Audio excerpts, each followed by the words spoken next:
There is an old, at the risk of sounding a bit Irish and racist, but since I am of Irish descent, I'll get away with it. There is an old Irish joke that says, a man comes up to a crossroads and he's looking for the way to get to Dublin.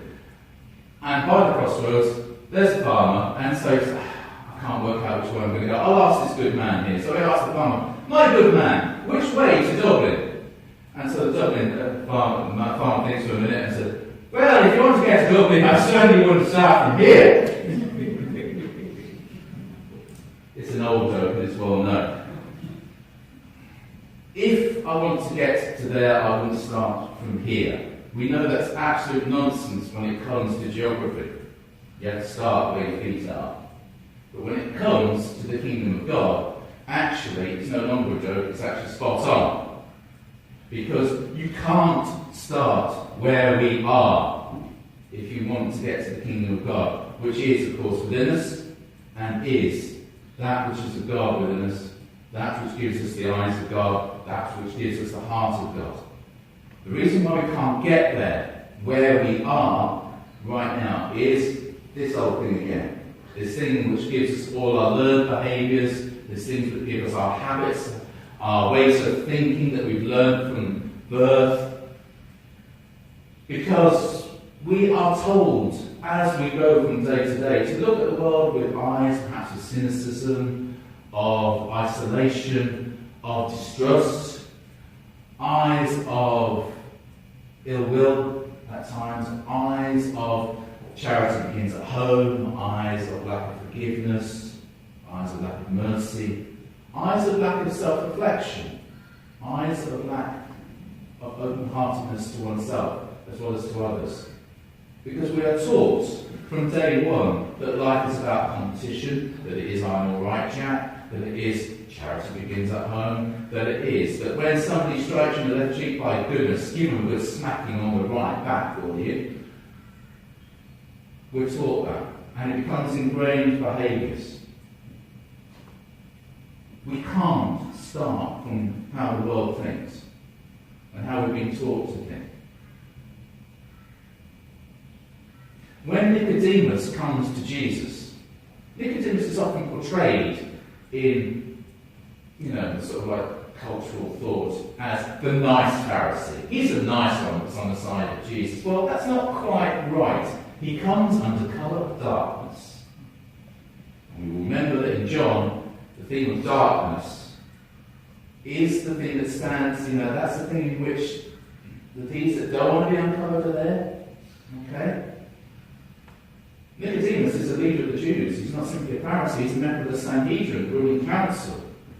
This is the ruling council that over the course of 3 years, Jesus has continually been challenging. He's been sticking it to the man for a few years.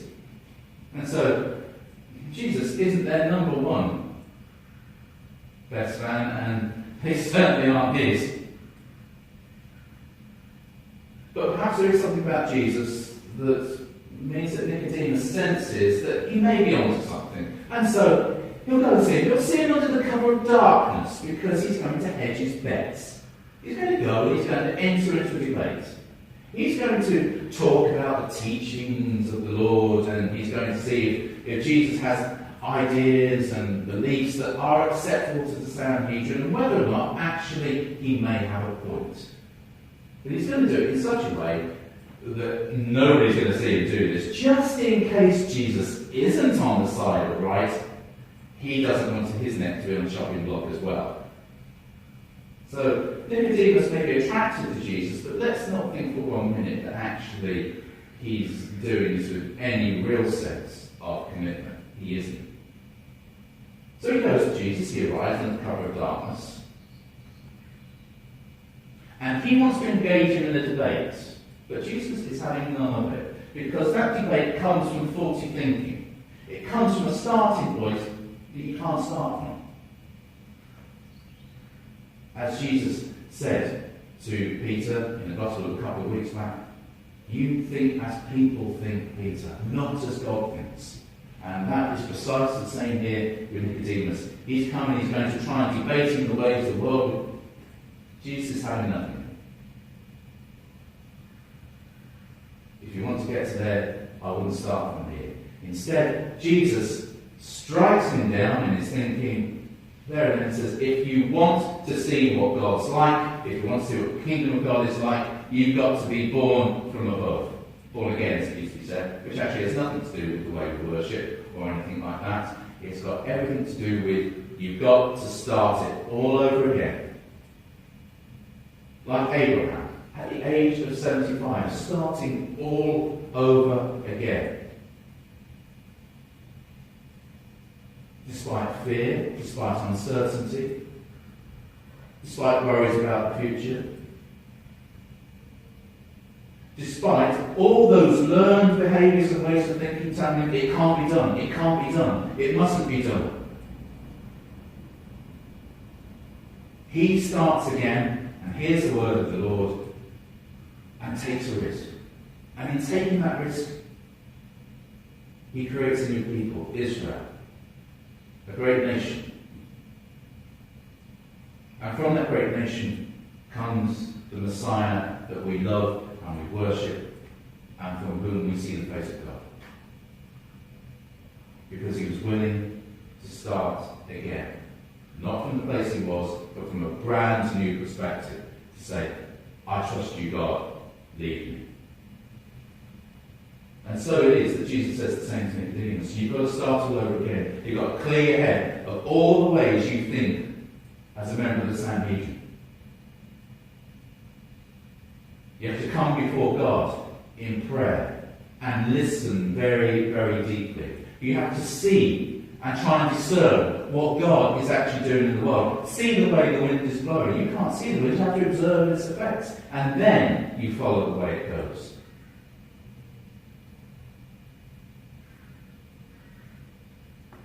You can't determine how the wind is going to blow. You have to see the signs that it's blowing and follow its direction. And in so doing, he's asking Nicodemus to make a leap of faith. To start from a fresh, a new place that says, forget about everything you thought was right about God. Look at what's in front of your nose. What is the Spirit telling you? Forget about what's up in here. What's this telling you? Your gut. Can you trust that? Can you believe it? Can you be open to a new way of thinking? Can you be open to a leap of faith? Can you do that?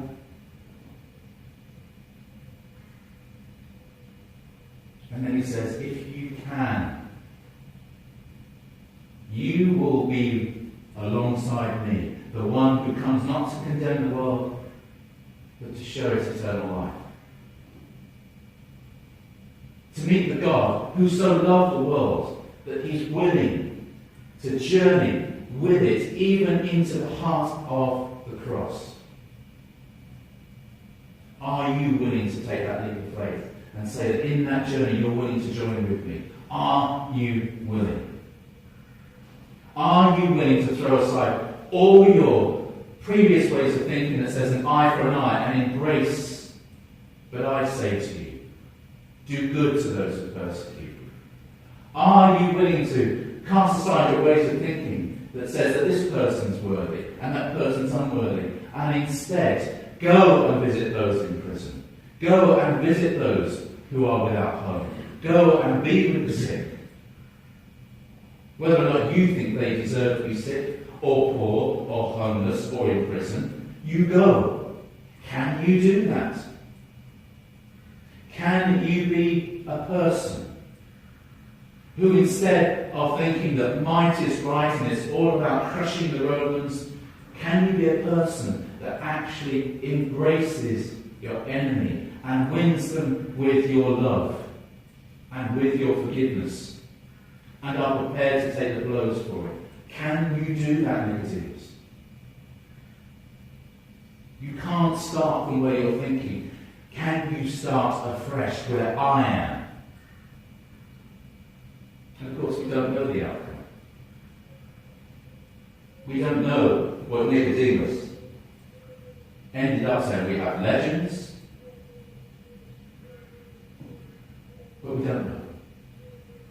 But the question is not simply imparted to Nicodemus, it's a question that's aimed at us as well. It's a question that asks of us, do we have the faith to follow in this path? Do we have the faith, instead of being crowded down by thoughts of worry about the future, instead to open up our hearts and says that God may be with us where we are and may be leading us into places we don't know, like Abraham? Can we be a people that actually stand out in the world because of the quality of our love? Not ignoring what gets done wrong, but being prepared to work with it. Can we be a people that in the face of the world's violence says, we believe in the Prince of Peace? Can we be that? Because the world desperately needs that. It has enough of people who say that might is right, that strength is good, that isolation is what we want, that the refugee is a problem, that the alien should be kept outside our borders. The world has enough of that. It starts from its own place. Can we start from the place where Jesus is standing? Can we love God with all our heart, soul, mind and strength? Can we truly love our neighbour as ourselves? I believe we can. Not without mistakes, not without getting it wrong, but once again, once we realise we've got it wrong, both as individuals and as a corporate church, always we begin again, as St. Benedict would say, or as Christ would say, be born from above, start again. Start with God's eyes again. So this morning's reading is a commitment not to give up. It's not to carry on in the same patterns. It's always to commit ourselves to look fresh at the world with the eyes of God, to ask, what is God asking both of me as a person and ourselves as a church? It's being prepared to say, here I am, Lord, when God calls to us. It's being prepared to say, lead me, Heavenly Father, lead me, just like Abraham. What it is not is an invitation to stay under cover of darkness, to stay in fear, to stay in trembling, but instead to be proud of following in the way of the one who was sent into the world, not to condemn it, but to bring it to eternal life. In the name of the Father, and of the Son, and of the Holy Spirit.